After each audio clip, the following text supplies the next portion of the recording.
மிதுன ராசி லக்னம் உங்களுக்கு இந்த பராபவ வருஷம் எப்படி இருக்கு? உங்க காட்டுல தான் மழை, ஜாக்பாட் ராசி உங்களுக்கே தெரியும். ஒரு 8-10 மாசமாவே சூப்பரான டைம்ல தான் இருக்கீங்க. ஒன்னு ஒரு வருஷத்துக்கு தாராளமா அதுக்கு மேலேயும் உங்களுக்கு தொடங்கும். நீங்க தொட்டதெல்லாம் தொடங்கும், எல்லாமே நல்லதா நடக்கும். அடுத்து இந்த ஜூன் மாசத்துக்கு அப்புறம் குரு பகவான்லாம் உங்களுக்கு வீடு மாறினா கூட பணம் வரும், நல்ல பணம் வரும்.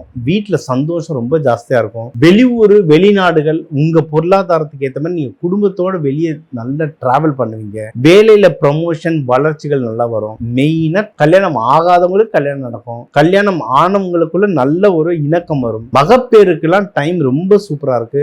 லவ் யாருன்னா பண்ண, ஏன்னா மிதுனத்துல நிறைய பேர் லவ் பண்ணுவாங்க. அந்த லவ் கல்யாணமா மாத்திரனாலும் இது ஒரு அற்புதமான டைம். நீங்க எதிர கேர்ஃபுல்லா இருக்கணும்னா பண விஷயத்துல எதையாவது யாராவது இன்வெஸ்ட்மெண்ட் பண்றாங்க, இதுல போடு அதுல போடு, ஸ்டாக் மார்க்கெட், ஏன்னா உங்களுக்கு ஸ்டாக் மார்க்கெட் ரொம்ப இன்ட்ரெஸ்ட் இருக்கும். ஸ்டாக் மார்க்கெட்ல போடுனா வேண்டாம், உங்களுக்கு தேவையான இடத்துல மட்டும் போடுங்க, மற்றபடி வேண்டாம். தொழில் பண்ற இடத்துல ஏதாவது கன்ஃபியூஷன், ஏதாவது சண்டை, ஏதாவது பாலிடிக்ஸ் நடக்குதுன்னா ஜென்ரலா மிதுனத்துக்கு பாலிடிக்ஸ் பிடிக்கும். ஜாலிட்டு உள்ள போயிட்டு மாட்டிப்பீங்க. இப்ப நம்ம வீரத்தை காட்டுற டைம் இல்ல. பாலிடிக்ஸ் நடக்குதா, இப்போதைக்கு எனக்கு நேரம் சரியில்லைன்னு சைலண்டா வெளியே வந்துட்டீங்கன்னா நீங்க தப்பிச்சுப்பீங்க. மற்றபடி நல்ல பணம் இருக்கு. குடும்பத்தோடு வெளியூர் போயிட்டு வாங்க, சந்தோஷமா இந்த வருஷத்தை ஜாலியா கொண்டாடுங்க. நீங்க வழிபட வேண்டிய தெய்வம், ஜாலிக்கு சொன்ன கிருஷ்ணர் பாமா ருக்மணி வழிபடுங்க, இல்ல நடராஜர் அம்பாளோட சேர்த்து வழிபடுங்க. இந்த கோவில்கள்ல நீங்க துளசி வில்வம் அந்தந்த சாமிக்கு ஏற்ற மாதிரி துளசி வில்வம் கொடுத்துட்டு வர இந்த வருஷம் உங்களுக்கு ஒரு அற்புதமான வருஷமா அமையும்.